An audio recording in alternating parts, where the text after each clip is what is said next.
Gone hunting, don't bother me none. The crack of dawn's where my freedom runs. Duck calls, deer tracks are quiet somewhere. From last year, and maybe 2023, and we will make it into jerky. Jerky, we'll grind some and we'll do some strips.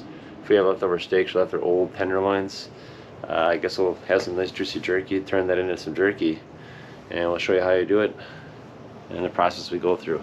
From adding pork butt to how much we add, the seasoning, and we'll get all those ingredients and everything lined up for you. Yeah. I take all 2-year-old. Last year leftover. Gone hunting, don't bother me none. The crack of dawn's where my freedom runs. Duck calls, deer tracks are quiet somewhere. I've checked out a lot, folks. No worries, no.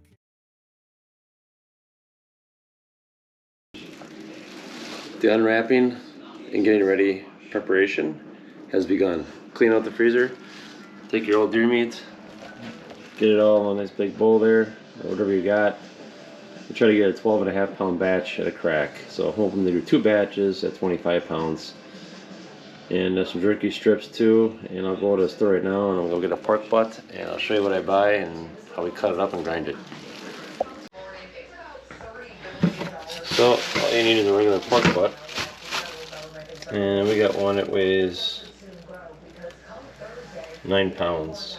We'll go through and weigh up some deer meat so we can get the right ratio as far as how we do that. I took the best deer meat, some of the tenderloins. They were 2023, but I'm going to cut those up for strips. And we'll get them in the sauce, marinated sauce, show you how I make it, and go from there. So yeah, I'm just going to cut these up in strips to make some jerky.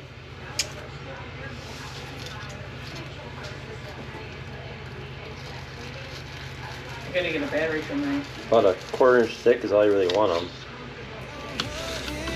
Don't bother me none. The crack of dawn's where my freedom runs. Duck calls, deer tracks are quiet somewhere. I've checked out a lot, folks. No. Hydrate these right in the oven. Activated, 0 pounds. And right now we're looking at 10.4 pounds. Then we're gonna ground up old hamburger meat. Let's see what it weighs. 22.5 pounds. So I might take out a couple of pieces that are steaks and make jerky out of it. And then I have a pork butt here that says it weighs 9.6 pounds. Let's see what it says. 8.2 pounds. What do I believe, that tag or that tag? I'm not sure. I like to do 80-20. Sometimes I'll go as heavy as 730. The only downfall about adding more pork is it takes longer to dehydrate. So obviously deer meat's very lean, doesn't take long at all, a couple hours. But the more pork you add, the longer it takes. And you also have to make sure it hits a little higher temperature to make sure it's cured properly. 21 pounds of deer meat times 1.25 for 25% equals 26.25 pounds. So minus my 21, originally I need 5.5 pounds of pork roughly, pork butt. So you always want to get the pork butt just a little bit bigger than you need. 5.5 pounds, you want to get a 8-9 pounder honestly, because there's so much trimmings you can take off, like all the really white meat, as you can see right here, all the white fat. So I was cutting out some of the pork because there's a ton of very white, very tallowy meat in here. And so yeah, I'd like to try to just get more leaner pork meat off of the pork butt itself. You can see all the white stuff that's on here. You want to get a little bit bigger than you need, that way you can actually get your 80-20 ratio correctly. Or I'm going to do 25%.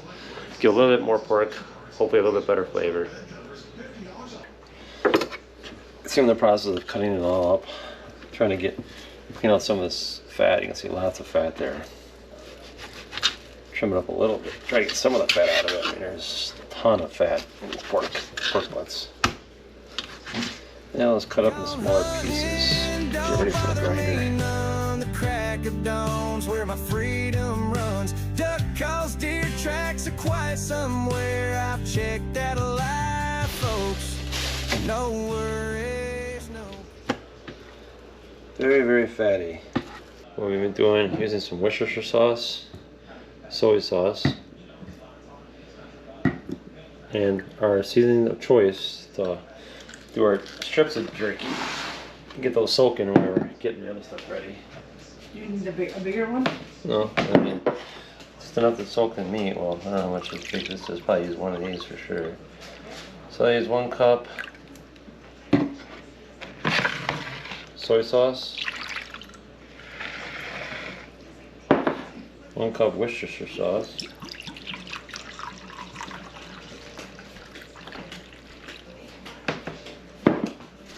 so it makes a nice brine. You need some more paper towel. A little liquid smoke, just a little bit.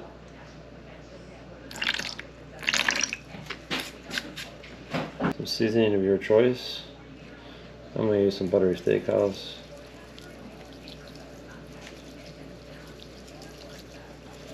Go heavy on that.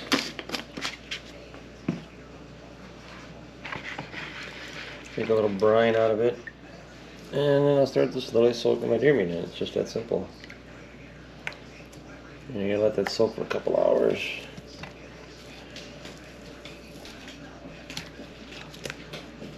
Let's see if that coats or if I gotta make another, put more on there, you know.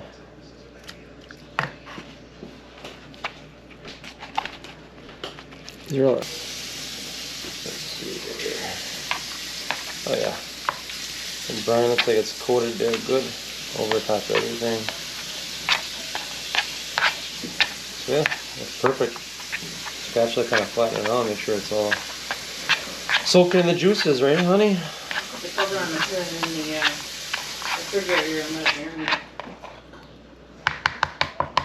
Alright, set that for a couple hours. Gone hunting, don't bother me none. The crack of dawn's where my freedom runs. Duck calls, deer tracks are quiet somewhere. I've checked out a lot, folks. No worries, no. Kyle's lucky like that. Dude, I always be catching stars. Like, barely puts any time and bang, I got one.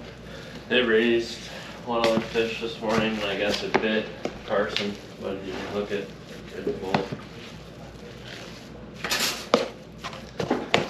Gosh, he's hot. Summertime action, baby. Alright, we got our liquid smoke in there, mixing all that together.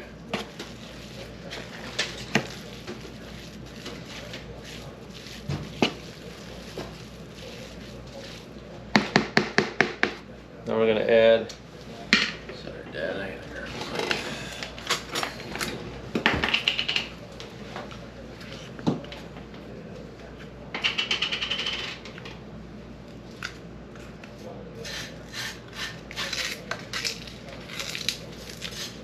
one can of this for every 12.5 pounds, but we got about 25 pounds, so we're doing 2 of these bottles, making chipotle flavored. The can, get that in here and shake this up a little bit better.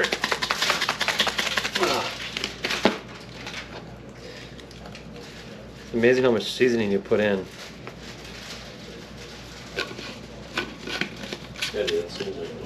I know it does seem like a lot, but it's not. It like soaks it right in. The crack of dawn's where my freedom runs. Duck calls, deer tracks are quiet somewhere. I've checked out a lot, folks. No worries, no. Got the other one for there. Sprinkle this around the best you can. When you grind this meat though, it really, that's when it really kind of blends together really well when you grind it.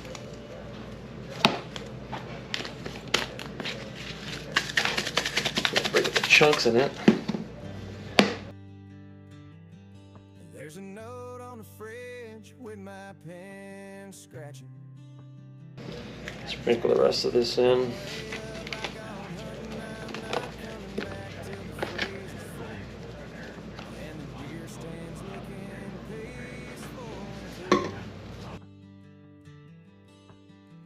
boss keeps calling, but my phone's on mute. I traded deadlines for my camo suit. A rifle in Usually I do 2 of these for every 12 pounds, so I'm putting in 4 of these. finally home. Gone hunting, don't bother me none. The crack of dawn's where my freedom runs. Duck calls, deer tracks are quiet somewhere. I've checked that a lot. So I'm gonna add 1 whole jar of this for the garlic flavor.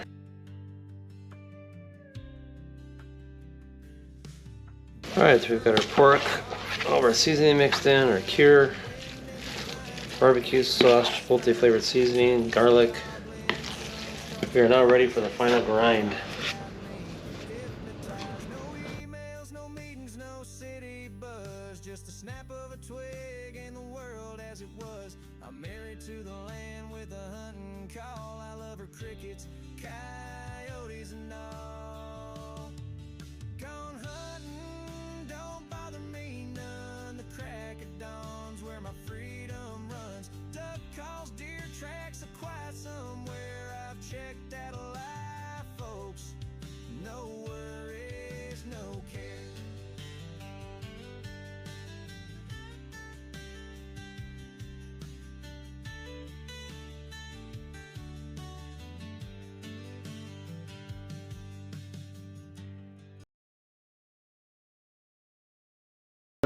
Corcio dehydrator. Fill with the meat.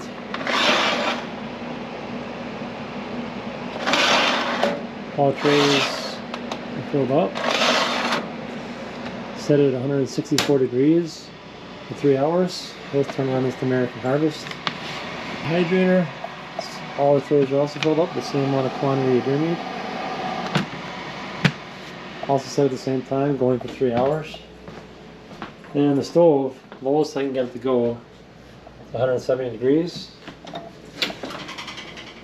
got this one filled up with deer meat too. And we'll see which one cooks better and faster.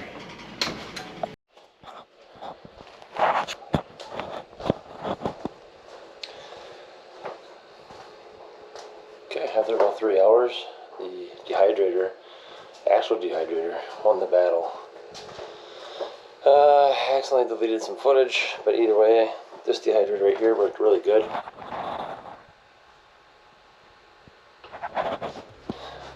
Worked phenomenal. American Harvest a little bit slower. The oven did a good job as well. Not too bad. Much better than the American Harvest. It definitely took a long time to do it that way. But the end result is you get some jerky that is really great for the friends and family. Everybody loves it. And here's a nice little pile of it. Just a snap of a twig in the world as it was. I'm married to the land with a hunting call. And what you want is you want your jerky to be right to the point where it just doesn't fall apart, but it doesn't snap when it breaks. It's kind of bend it nice and slow. And it pops like that. You don't want it to be, the second you do it, it like breaks right away. You don't want it to be too clumsy, but yeah, right there is about perfect. You can see the inside right there. Get a good picture of that. Yeah. And tastes really good. So hope you enjoy the show this week, and hopefully get a fishing show for you next week.